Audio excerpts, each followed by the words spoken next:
എല്ലാ പ്രിയ വിദ്യാർത്ഥികൾക്കും പുതിയ വീഡിയോയിലേക്ക് സ്വാഗതം. +1 ഇംപ്രൂവ്മെൻറ്റ് എക്സാം സെപ്റ്റംബറിൽ നടത്തുമോ എന്നാണ് വിദ്യാർത്ഥികൾ ചോദിക്കുന്നത്. ഞങ്ങൾക്ക് നീതി ലഭിക്കുമോ എന്ന് വിദ്യാർത്ഥികൾ ചോദിക്കുന്നുണ്ട്. വിശദമായ വാർത്തയിലേക്ക് പോകാം. ആദ്യമായിട്ട് കാണുന്ന വിദ്യാർത്ഥികളുണ്ടെങ്കിൽ തീർച്ചയായും മറക്കണ്ട സബ്സ്ക്രൈബ് ചെയ്ത് കൂടെ പറയാൻ പ്രത്യേകം ശ്രദ്ധിക്കുക. സബ്സ്ക്രൈബ് ചെയ്തതിനൊപ്പം നോട്ടിഫിക്കേഷൻ ബെല്ലുകളെ ഓൾ ഓപ്ഷൻ എനേബിൾ ചെയ്യുവാനും വീഡിയോ യൂസ്ഫുള്ളായി തോന്നുകയാണെങ്കിൽ മാക്സിമം ലൈക്കും കൂടി ചെയ്യാനും സുഹൃത്തുക്കളിലേക്ക് ഷെയർ എത്തിക്കാനും കൂടെ പ്രത്യേകം ശ്രദ്ധിക്കുക. അപ്പോൾ നമുക്കതിരെ ഈ വീഡിയോയിലേക്ക് പോകാം. വീഡിയോയിലേക്ക് വന്നിരുമ്പോൾ നമ്മുടെ ചാനലിൽ വീഡിയോ കാണുന്ന 100 വിദ്യാർത്ഥികൾ വീഡിയോ കാണുമ്പോൾ 10 പേർ പോലും എൻ്റെ ചാനൽ സബ്സ്ക്രൈബ് ചെയ്തില്ല. പ്രിയ വിദ്യാർത്ഥികൾ അങ്ങനെ ആവരുത്. തീർച്ചയായും സബ്സ്ക്രൈബ് ചെയ്യുക, നോട്ടിഫിക്കേഷൻ ബെല്ലുകളെ ഓൾ ഓപ്ഷൻ എനേബിൾ ചെയ്യുക. വീഡിയോ യൂസ്ഫുള്ളായി തോന്നുകയാണെങ്കിൽ മാക്സിമം ലൈക്കും കൂടി ചെയ്യുക.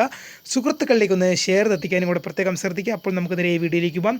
+1 ഇംപ്രൂവ്മെൻറ്റ് എക്സാം 2024 വിദ്യാർത്ഥികൾ ചോദിക്കുകയാണ്. ഇംപ്രൂവ്മെൻറ്റ് എക്സാം ഞങ്ങൾക്ക് സെപ്റ്റംബറിൽ നടത്തുമോ എന്ന് വിദ്യാർത്ഥികൾ ചോദിക്കുന്നുണ്ട്. അപ്പോൾ വിദ്യാർത്ഥികളോട് എനിക്ക് വളരെ സങ്കടകരമായ ഒരു വാർത്തയാണ് എനിക്ക് പറയാനുള്ളത്. പ്രിയ വിദ്യാർത്ഥിനികളെ, നിങ്ങളുടെ ഇംപ്രൂവ്മെൻറ്റ് എക്സാം മാർച്ചിലെ പബ്ലിക് എക്സാമിനൊപ്പമായിരിക്കും. അപ്പോൾ വിദ്യാർത്ഥികൾ പറയുന്നതാണ് ഞങ്ങൾക്ക് നീതി ലഭിക്കണം, വി വാണ്ട് ജസ്റ്റിസ് എന്നത് ഞങ്ങൾക്ക് നീതി ലഭിക്കണം. അതായത് ഞങ്ങളുടെ ഇംപ്രൂവ്മെൻറ്റ് എക്സാം ഞങ്ങൾക്ക് സെപ്റ്റംബറിൽ നടത്തണമെന്നാണ് വിദ്യാർത്ഥികൾ ആവശ്യപ്പെടുന്നത്.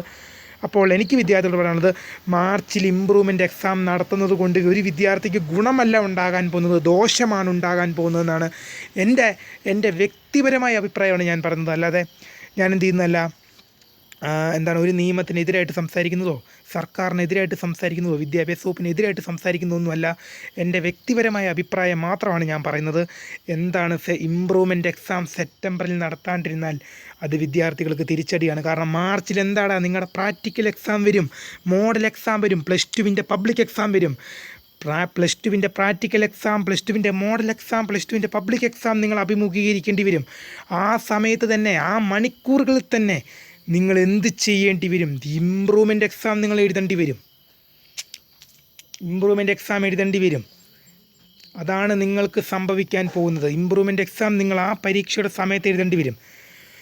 ഇപ്പോഴാണെങ്കിൽ ചിലപ്പോൾ നിങ്ങൾ +1 പഠിച്ച ചില കാര്യങ്ങൾ നിങ്ങൾക്ക് ഓർമ്മ വരെ ഉണ്ടാകും. നിങ്ങളൊന്ന് ജസ്റ്റ് ബുക്ക് വായിച്ച് കഴിഞ്ഞാൽ ചിലപ്പോൾ നിങ്ങൾക്ക് കിട്ടുക വരെ ചെയ്തേക്കാം. പക്ഷേ മാർച്ച് ആകുമ്പോഴത്തേക്കും 1 വർഷത്തെ ഇടവേള വരികയാണ്. നിങ്ങൾ പഠിച്ച കാര്യങ്ങൾ തന്നെ ഏതാണ്ട് മുഴുവൻ കാര്യങ്ങളും തന്നെ മറന്നു പോയിട്ടുണ്ടാകും, ഒന്നും തന്നെ ഓർമ്മയുണ്ടാകില്ല. അതുകൊണ്ട് തന്നെ +1 ഇംപ്രൂവ്മെൻറ്റ് എക്സാം എൻ്റെ അഭിപ്രായത്തിൽ ഇത് തന്നെയാണ്, സെപ്റ്റംബറിൽ നടത്തുന്നതാണ്. മാർച്ചിൽ നടത്തുന്നതിനോട് ഒരിക്കലും ഞാൻ യോജിക്കില്ല. കാരണം അത് പ്രിയ വിദ്യാർത്ഥികളോട് ചെയ്യുന്ന ഏറ്റവും വലിയ ചതിയാണെന്നേ ഞാൻ പറയുള്ളൂ. സത്യസന്ധമായിട്ട് പറയുകയാണെങ്കിൽ ഏറ്റവും വലിയ ചതിയാണ്. വിദ്യാർത്ഥികൾക്ക് എന്ത് ചെയ്യണം? ഇംപ്രൂവ്മെൻറ്റ് എക്സാം നേരത്തെ നടത്തണമെന്നാണ് വിദ്യാർത്ഥികൾ എന്നോട് ഞാനിങ്ങനെ ഒരു വീഡിയോ ചെയ്യാൻ കാരണം തന്നെ പല വിദ്യാർത്ഥികളും കമൻറ്റ് ബോക്സിൽ ചോദിക്കുകയാണ്, ഞങ്ങൾക്ക് ഇംപ്രൂവ്മെൻറ്റ് എക്സാം നേരത്തെ നടത്തണം, ഞങ്ങൾക്ക് ഇംപ്രൂവ്മെൻറ്റ് എക്സാം നേരത്തെ വേണം എന്നൊക്കെ പറഞ്ഞ്. അപ്പോൾ എനിക്ക് വിദ്യാർത്ഥികൾ ഒറ്റൊരു സജഷൻ മാത്രമേ മുന്നോട്ട് വെക്കാൻ ഇനിയുള്ളൂ. ഇനി നിങ്ങൾ ഇംപ്രൂവ്മെൻറ്റ് എക്സാമിനെ പ്രതീക്ഷിക്കുകയേ വേണ്ട. ഇപ്പോൾ നിങ്ങൾക്ക് മനസ്സിലായല്ലോ കാര്യത്തിൻ്റെ കിടപ്പൊക്കെ എങ്ങനെയാണ്, എക്സാമിൻ്റെ കാര്യമൊക്കെ എങ്ങനെയായല്ലോ. എൻ്റെ പ്രിയപ്പെട്ട ചെറുപ്പക്കാരി, എനിക്ക് ഒറ്റൊരു കാര്യമേ നിങ്ങളോട് പറയാനുള്ളൂ. ഇംപ്രൂവ്മെൻറ്റ് എക്സാം സമയം മാറ്റിയാലും മാർച്ചിലെ പബ്ലിക് എക്സാമിൻ്റെ സമയം ഒരിക്കലും മാറ്റുകയില്ല. അത് എത്ര വർഷങ്ങൾ കഴിഞ്ഞാലും 5, 8, 10, 15, 20 വർഷങ്ങൾ കഴിഞ്ഞാലും തന്നെ മാർച്ചിലെ പരീക്ഷ എപ്പോൾ തന്നെ നടത്തുകയുള്ളൂ. അതുകൊണ്ട് നിങ്ങളൊരു കാര്യം ചെയ്തോളുക, പഠിക്കാൻ തുടങ്ങിക്കൊള്ളുക. +2 നന്നായി പഠിക്കുക. എന്ത് ചെയ്യുക? +2 നല്ല മാർക്ക് സ്കോർ ചെയ്യുക. ഫെയിലായിപ്പോയ വിദ്യാർത്ഥികൾക്കും, നിങ്ങൾക്ക് 24 മാർക്ക് കിട്ടാതെ നിങ്ങൾ ഫെയിലായിട്ടുണ്ടാകും. പക്ഷേ നിങ്ങൾ ഒന്നും കൊണ്ടും പേടിക്കേണ്ട, നിങ്ങൾക്ക് എഴുതിയെടുക്കാൻ അവസരമുണ്ടാ.